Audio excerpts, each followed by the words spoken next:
Conadu Entrevista.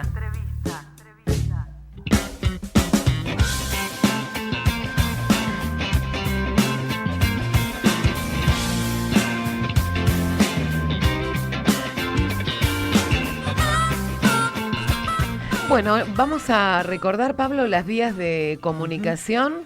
Bueno, para todos aquellos que nos quieran mandar mensajitos y nos digan que, por ejemplo, estamos saliendo muy bien y que se escucha bárbaro, lo pueden hacer por Instagram en Prensa Conadu, en Twitter @Prensa Conadu, en Facebook como Conadu. Y vamos a recibir ahora aquí con Pablo Macía a Eva Sacco. Ella es economista. Cuánto que tenemos que hablar con vos, Eva, ¿eh? También es matemática, investigadora del Centro de Economía Política Argentina y docente universitaria. Bienvenida, Eva Sacco, a Conadu al Frente. ¿Cómo estás? Hola, ¿cómo están? Un gusto.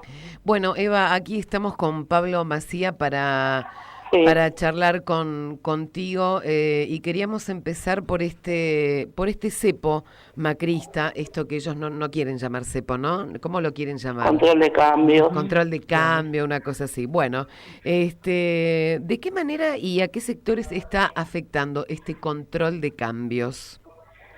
A ver, el control de cambio fue una medida que se tomó en virtud de básicamente la gran caída en las reservas que hubo en el mes de agosto, que un poco lo que hace es cerrar un poco la canilla y hace que en todo caso las reservas caigan a un ritmo menor, pero han seguido cayendo.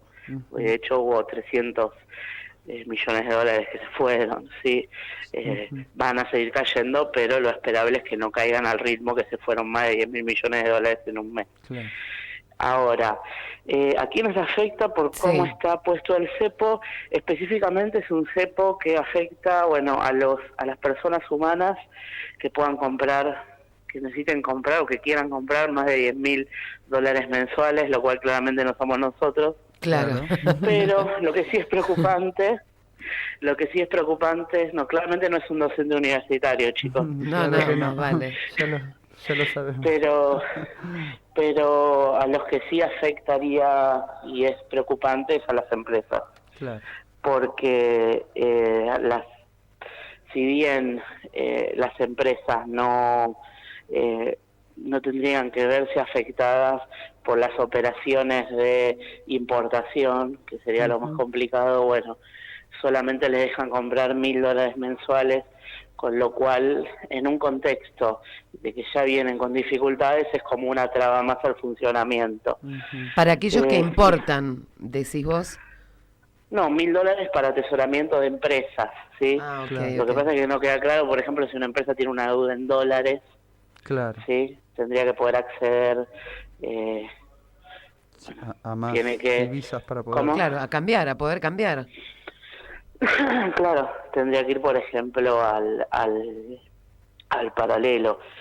Después la otra cuestión es, en términos de las importaciones, cuánto tiempo más. Como esto sigue habiendo una caída de reservas diariamente, uno esperaría que siempre el devenir de estos controles de cambios es que se vayan ajustando cada vez más. Entonces, que en algún momento seguramente se va a pasar ya una administración del comercio exterior donde ahí empieza a ponérsele más difícil a los importadores.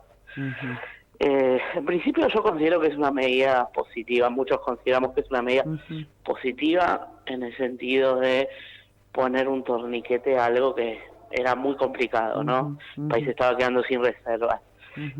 Lo que pasa es que además este control de cambio se tomó después de una medida que sí fue muy negativa, que fue lo que ellos llamaron reperfilamiento de la deuda. Reperfilamiento de la deuda. Qué invento chino. Que eso hizo que, bueno, primero un default, además hasta ridículo, porque se faltearon su propia letras deuda en pesos, claro. Propia deuda, pero bueno, además letras en pesos cuando vos no defaulteás letras, no defaulteás deuda que pagás con tu propia plata que emitís vos. Claro.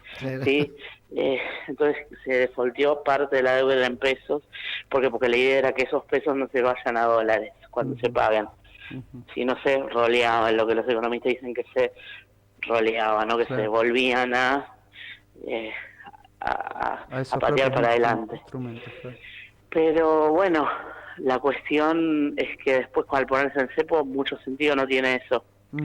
Y el tema es que esas letras había provincias, o sea, se dice que se deja fuera a las personas humanas, pero había personas humanas que invertían a través de fondos de inversión, claro. Con lo cual los bancos todavía siguen con un lío bárbaro para determinar, ¿no? Y no a todos han podido determinar perfectamente cuáles eran personas humanas, cuáles no. Claro.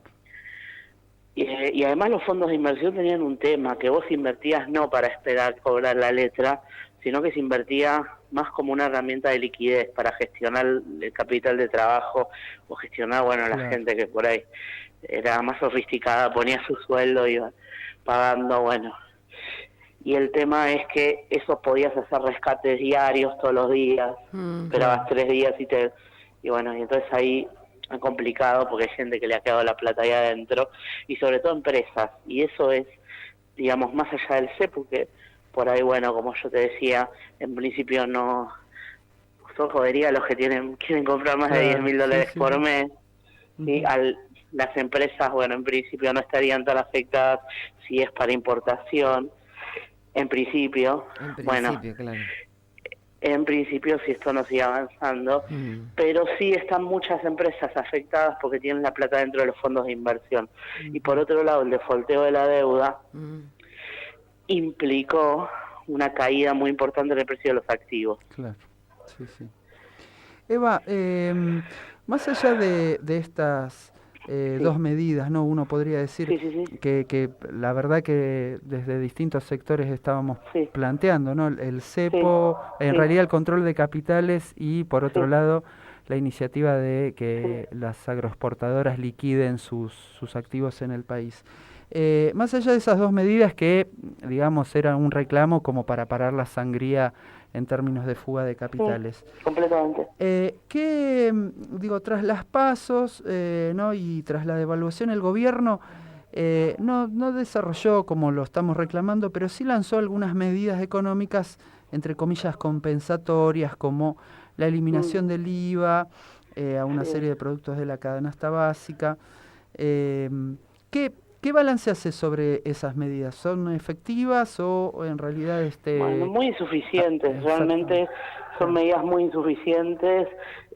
También es muy difícil que el gobierno ahora pueda tener grados de libertad suficientes como para reactivar la economía, porque cualquier intento de reactivar la economía seriamente, más que control de daños como estas cuestiones que estabas enumerando, pueden llegar a generarte nuevamente una estampida contra el dólar, un brote inflacionario.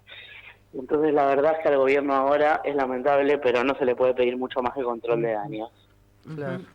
¿Cómo ves estas reuniones que tuvo Alberto Fernández afuera en España y sobre esta idea que largó de poner en práctica la receta de Portugal?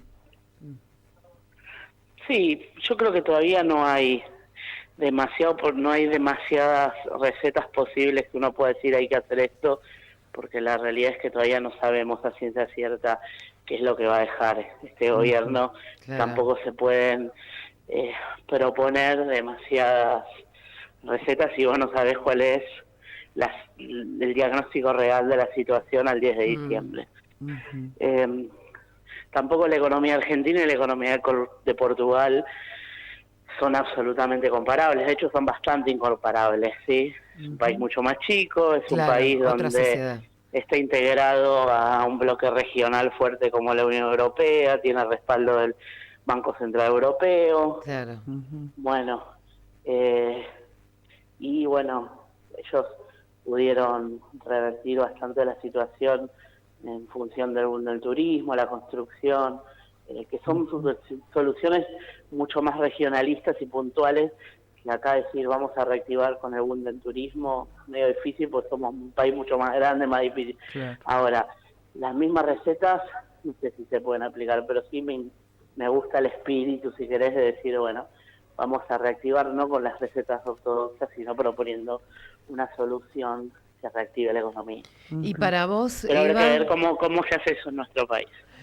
Ok, y para vos como economista, ¿cuáles son las decisiones económicas más urgentes que debería tomar un gobierno, el gobierno próximo? Sí, las decisiones más urgentes no son decisiones económicas. Las decisiones más urgentes que hay que tomar es cómo gestionar la emergencia social Claro. que hay, ¿sí? Que se va a seguir deteriorando, porque el dólar, vos podés, de última, en el peor de los escenarios, decretar un feriado bancario, pero la gente el 10 de diciembre a la noche tiene que comer. Claro. Claro, claro. Y el 11 también, y el 12 también. Exactamente. Totalmente, claro, por supuesto. Entonces, creo que lo más urgente tiene que ver con la situación social y tiene que ver con resolver la emergencia social que están dejando. Y después la solución económica, bueno, claramente tiene que ver con generar trabajo, generar consumo, fácil decirlo, difícil hacerlo, ¿no? El tema es cómo hacer eso y que ninguna de estas bombas que han dejado te explote, ¿sí? Y al mismo tiempo ordenar la macro. Claro. Claro. Eva, y una pregunta, a ver si coincidís por el lado de que, bueno, en nuestro país se dice que entre el 60 a 70% del motor de la economía es el mercado interno. Sí. Digo, medidas vinculadas a, más allá de la cuestión, por ejemplo, como la emergencia alimentaria, que consideramos que es lo más urgente, ¿no? Pero digo, medidas como aumento de salario a los jubilados. El problema es que si vos... el peor error que podemos cometer, me parece, esto lo digo a título personal, es tratar de poner parches y perder la oportunidad de los primeros 6 meses de gobierno, donde tenés la mayor cantidad de poder político que puedas tener para imponer cualquier cambio. Claro. Sería por el lado de medidas más integrales, entonces. Medidas integrales, un acuerdo de precios, probablemente un acuerdo de precios y salarios donde vos ordenes los precios relativos de la economía.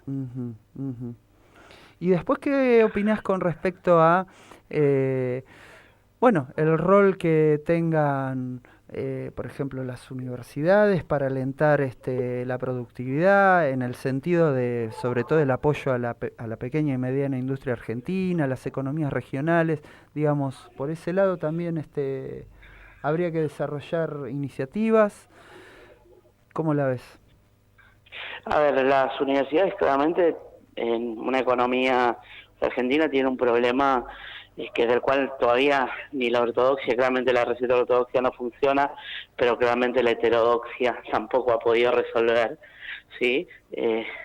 Y que nos debemos, y que es resolver lo que se llama la restricción externa, que es que antes de que podamos llegar al pleno empleo y unas condiciones de, digamos, de nivel de vida aceptable de nuestra población, nos topamos con que tenemos un déficit en cuenta corriente, o sea, necesitamos importar muchísimo. Eso es porque la industria no es una industria madura, no es digamos, necesita importar mucho para poder dar trabajos a todos. Claro. Bueno, claramente creo que en ese contexto hay mucho para decir, tanto desde lo que tiene que ver con lo más práctico, ¿no? De ver de qué manera hacemos para desarrollar una industria, para ayudar a las empresas a ser más competitivas, insertarse, como también a pensar porque desde la intelectualidad, si querés, desde la sociología, desde la economía,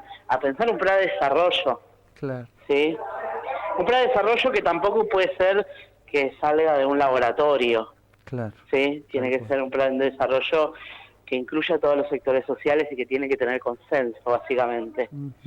Eva, te agradecemos especialmente esta entrevista porque sabemos que saliste de dar clases, que nos atendiste un ratito y que volvés a dar clases. Así que muchísimas gracias, un placer escucharte. Gracias de verdad. Bueno, un gusto y saludos a mis alumnos también que están escuchando. Un abrazo. Eva Sacco, aquí en Con Adolfo.